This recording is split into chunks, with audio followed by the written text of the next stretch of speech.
είχαμε βάλει ένα στοίχημα ότι σε τέτοιες μέρες ποιος θα είναι ο πιο πετυχημένος τίτλος και πιο καλό πάνελ. Και βρήκαμε έναν περίεργο τίτλο που λέει εδώ μέσα πετυχημένα πράγματα. Τι σημαίνει πετυχημένα πράγματα? Ότι έχουν δοκιμαστεί και όχι ότι υπάρχουν μια φοβερή ευκαιρία και αυτοί το κάνανε, απλά υπάρχει μια διαδικασία. Και είχαμε 2 ανθρώπους και έναν τρίτο, ο οποίος λείπει. Είναι ο άνθρωπος ο υβριδικός. Ο άνθρωπος που έχει 2-3 ιδιότητες. Ο άνθρωπος που έχει 2-3 ιδιότητες, ο άνθρωπος 2-3 ιδιότητες. Άρα αυτό το πάνελ είναι υβριδικό. Και μιλάμε για ένα πραγματάκι το οποίο είναι πώς κάναμε πετυχημένα παραδείγματα, για ποιος είναι ο λόγος, είτε για τους ανθρώπους οι οποίοι βρίσκονται στα μπλόκα που θα πάμε μετά, είτε για τις επόμενες γενιές. Είμαι ο Χρήστος Κατσάνος και θα ήθελα να παρουσιάσω αυτόν ο οποίος δεν λείπει σήμερα. Είναι ο κ. Κουρέτας, με την ιδιότητά του σαν καθηγητής, ερευνητής και την ιδιότητά του ως περιφερειάρχης. Οπότε θα ήταν εδώ για να μας πει τη δική του ιστορία. Αλλά έχουμε τους υπόλοιπους 2 ανθρώπους, οι οποίοι ο ένας είναι στο συλλογικό κομμάτι, πολύ πετυχημένος, το συλλογικό του κομμάτι δηλαδή, και ένας παραγωγός, ένας νέος άνθρωπος, ο οποίος ουσιαστικά θα μας δώσει και τη δική του διάσταση. Και πάμε κατευθείαν για να μιλήσουμε ένα πράγμα. Ανδρέα, από ποιο μέρος μας έρχεσαι και τι σχέση έχεις με την πτηνοτροφία? Από τα ωραία Γιάννενα, την ορεινή Ήπειρο. Πτηνοτροφία, από το 1975 η οικογένειά μου ασχολείται με την πτηνοτροφία και είναι συνέτεροι μέλη της Πίνδου. Εγώ προσωπικά, τελειώνοντας τις σπουδές μου το 1996, ασχολήθηκα εντατικά με την πτηνοτροφία και ταυτόχρονα από το 2000 με τα διοικητικά δρόμενα της Πίνδου. Και γιατί δεν κατέρευσες? Δεν κατέρευσα γιατί η αγάπη για την δουλειά, η αγάπη για την πτηνοτροφία ήταν πολύ μεγάλη. Πέρα από αυτό όμως υπήρχε μία διαπίστωση η οποία έλεγε ότι υπάρχει αποτέλεσμα.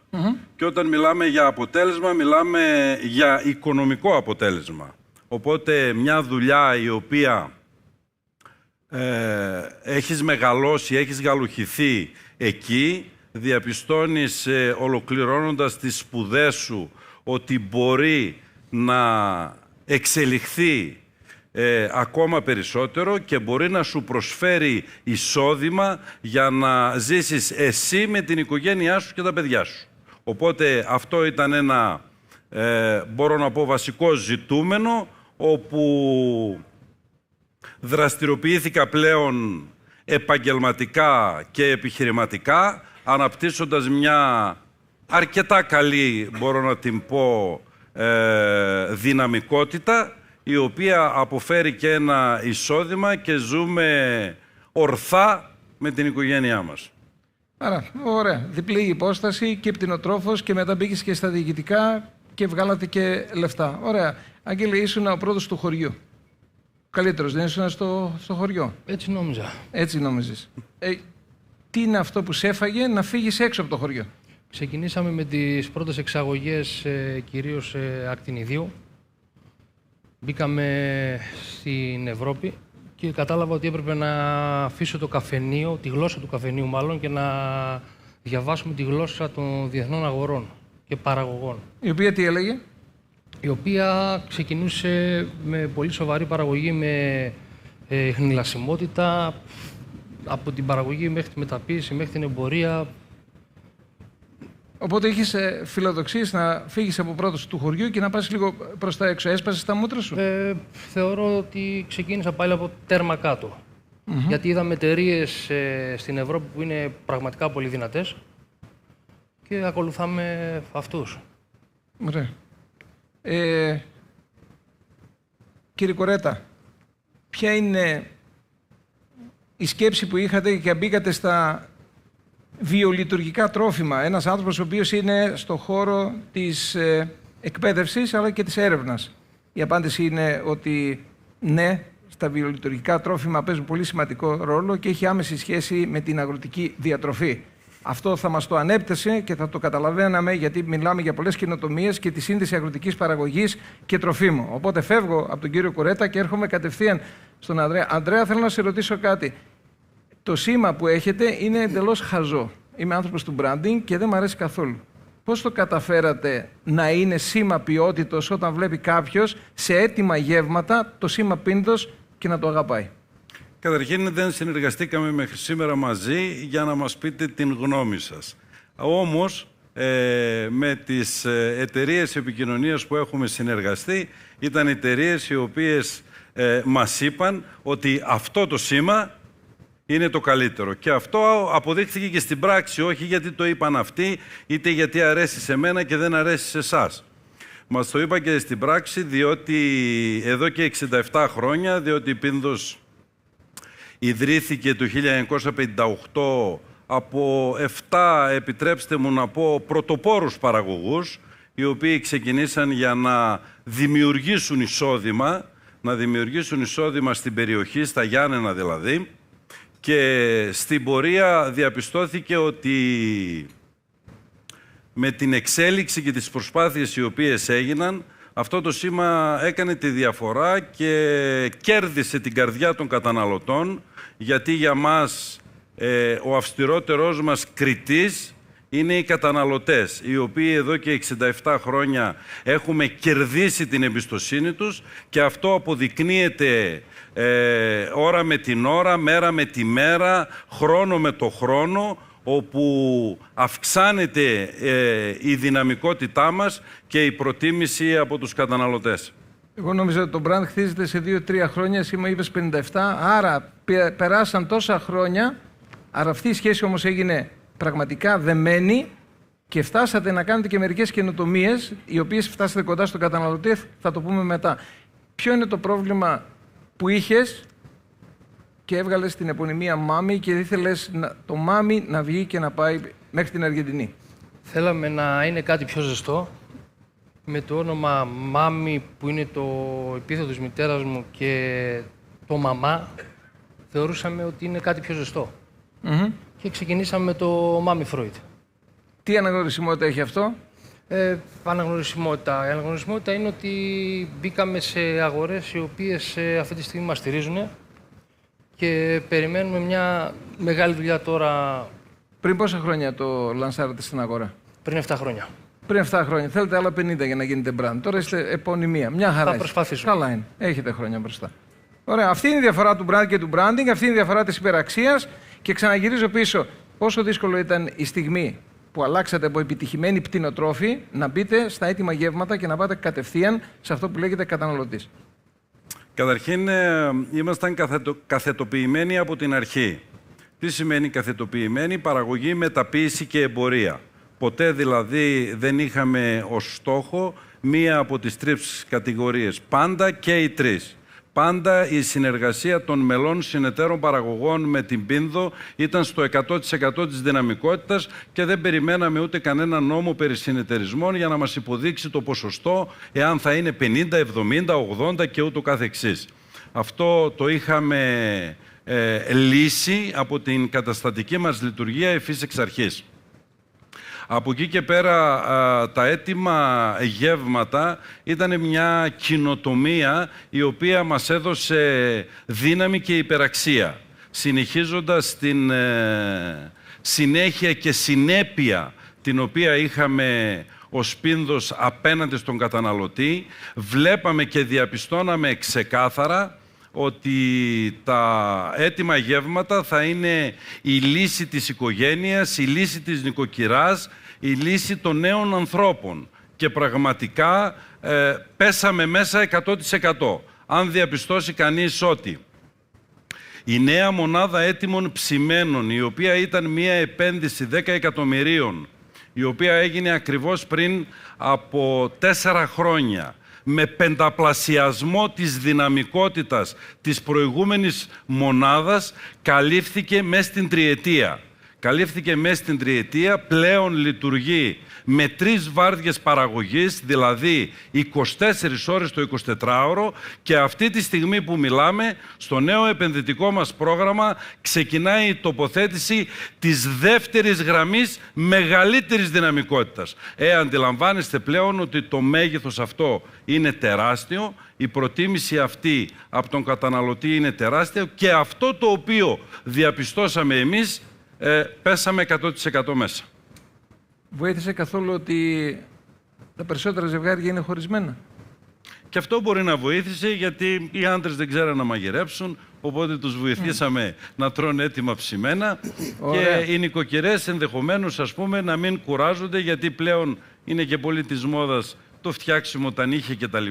Οπότε όλα αυτά, αντιλαμβάνεστε, κάνουν ζημιά στην μαγειρική.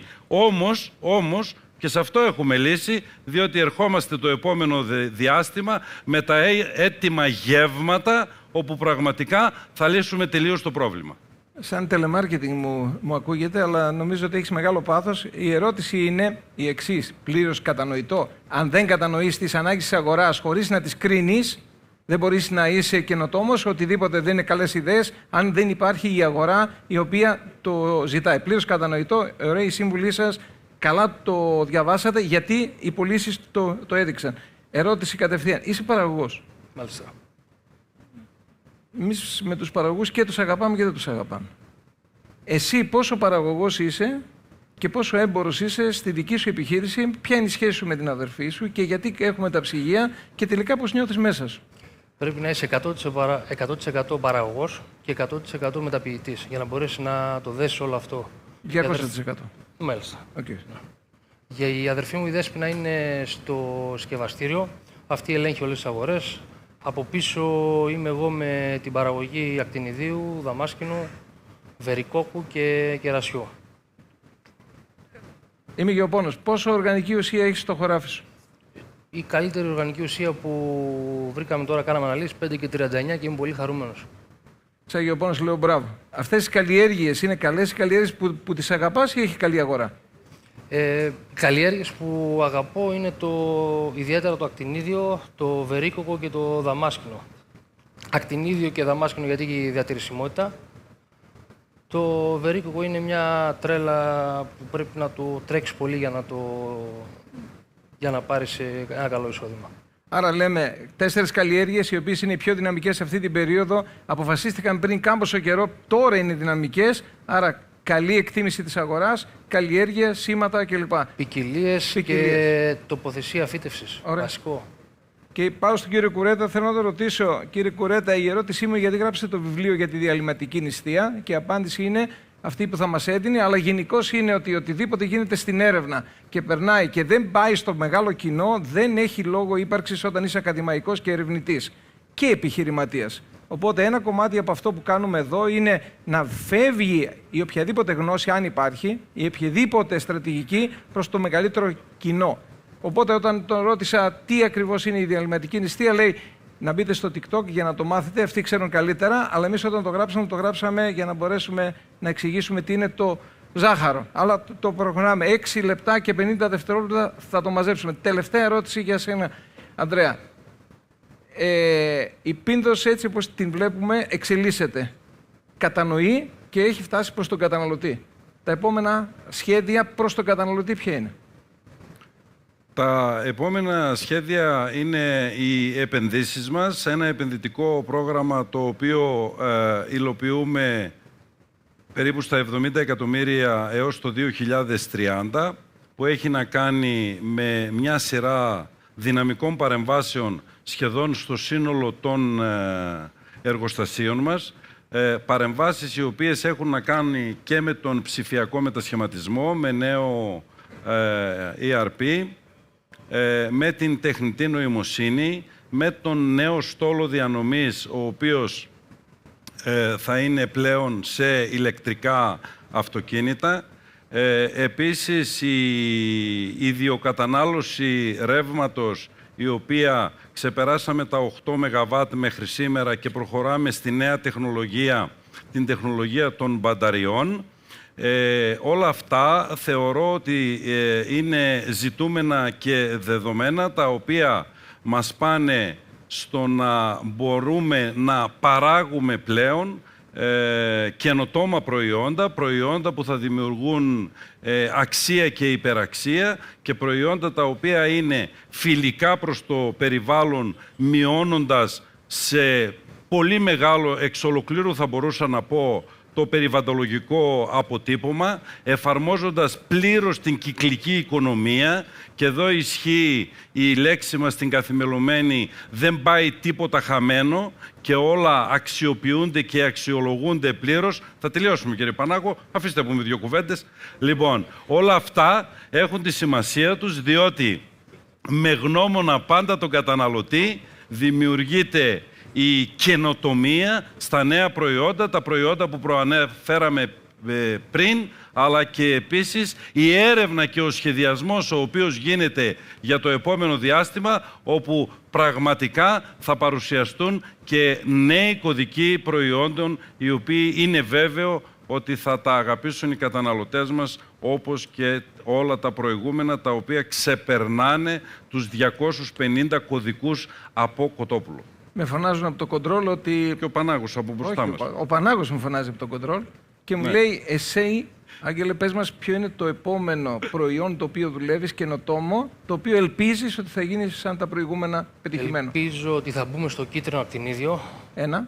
Περιμένουμε μια ποικιλία για να μπορούμε να την εμπορευτούμε κιόλας. Και νέες ποικιλίες σε βερικόκο. Ωραία. Θα κλείσουμε με τον Περιφερειάρχη μας. Τελευταία ερώτηση, κύριε Περιφερειάρχη. Δεν φημιζόμαστε για την καινοτομία στην Ελλάδα. Οι 2 χώρες που προηγούνται σε αυτή την καινοτομία είναι η Ολλανδία και το Ισραήλ. Και τελικά όλοι αυτοί λέγανε ότι αν είχαμε μία Θεσσαλία θα γινόμασταν οι κυρίαρχοι όλου του κόσμου. Εμείς που έχουμε τη Θεσσαλία θα μπορούσαμε να γίνουμε η Silicon Valley του αγροτικού τομέα. Θα μας το απαντήσετε την επόμενη φορά, οπότε θέλουμε. Αντρέα, να σε ευχαριστήσουμε. Άγγελε, να σε ευχαριστήσουμε. Κύριε Περιφερειάρχη, ευχαριστούμε πολύ. Να είστε καλά. Εμείς ευχαριστούμε και συγχαρητήρια για ό,τι κάνετε. Μπράβο.